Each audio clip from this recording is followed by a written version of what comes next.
ഇത് മലയാളിയായ ഒരു വ്യക്തിയാണ്. ഇദ്ദേഹത്തിന്റെ പേര് ഷീജൻ സി നായർ എന്നാണ്.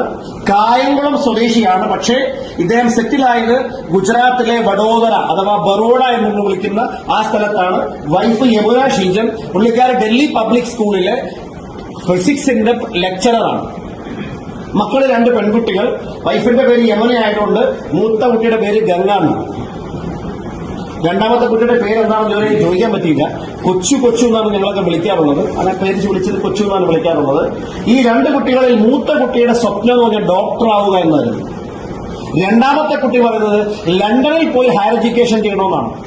അപ്പൊ ഈ ഷീജൻ സാർ എന്നോട് പറഞ്ഞത്, സാർ ഞാൻ എയർഫോഴ്സിലെ ഒരു വാറന്റ് ഓഫീസർ ഉദ്യോഗസ്ഥനാണ്, വൈഫ് ടീച്ചറാണ്. ഞങ്ങളുടെ 2 പേരുടെ ശമ്പളം കൂട്ടിവെച്ചാൽ പോലും ഞങ്ങൾക്ക് മക്കളെ ഡോക്ടറാക്കാനോ അല്ലെങ്കിൽ മികച്ചൊരു യൂണിവേഴ്സിറ്റിയിൽ പഠിപ്പിക്കാനുള്ള സാമ്പത്തിക ശേഷി ഉണ്ടാവില്ല. അതുകൊണ്ട് എന്റെ സ്വപ്നങ്ങൾ പൂർത്തിയാക്കാൻ എയർഫോഴ്സിലെ ജോലി റിസൈൻ ചെയ്ത് ഞാൻ മൈ ലൈഫ് സ്റ്റൈൽ ചെയ്യാൻ പോവുകയാണ്. അങ്ങനെ അദ്ദേഹം എന്നോടൊപ്പം അതിശക്തമായി മൈ ലൈഫ് സ്റ്റൈൽ ബിസിനസ് ചെയ്ത് 5 വർഷം കൊണ്ട് അദ്ദേഹം അതിശക്തമായ ഒരു ടീം പല സംസ്ഥാനങ്ങളിലും വളർത്തിയെടുത്തു. 2018 ഫെബ്രുവരി മാസം 18-ാം തീയതി കോഴിക്കോട് വെച്ചിരുന്ന ഭ്രമരം പ്രോഗ്രാം അദ്ദേഹം അറ്റൻഡ് ചെയ്തു.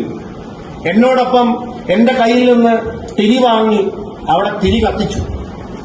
അവിടുന്ന് പോയി ജൂൺ മാസം തികച്ചില്ല, മരണം സംഭവിച്ചു പോയി. ആളെന്ന് ലോകത്തില്ല. 8 വർഷമായി. ഇന്ന് യമുന ചേച്ചി ലെക്ചറല്ല, ബിസിനസ് ഫുൾ ടൈം ചെയ്യുന്നു. കാരണം ഈ ബിസിനസ്സിലൂടെ ഷീജൻ സാർ മരണപ്പെട്ടതിന് ശേഷവും എല്ലാ മാസത്തെ വരുമാനം ആവറേജ് 25 ലക്ഷം രൂപയ്ക്ക് പുറത്താണ്.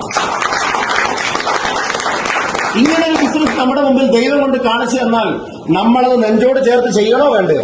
ഇത് നമ്മളെടുക്കേണ്ട തീരുമാനമാണ്. ഇനി എനിക്ക് പറയാനുള്ളത് ഇതാ, മോള് ഡോക്ടറായിട്ട് എനിക്ക് അയച്ചിരുന്ന ഫോട്ടോ ആണ് ഞാനിപ്പോ കാണിക്കുന്നത്. അവരുടെ സ്വപ്നമായിരുന്നു. ഇത് അഡ്മിഷൻ എടുത്ത സമയത്തുള്ള ഫോട്ടോയാണ്.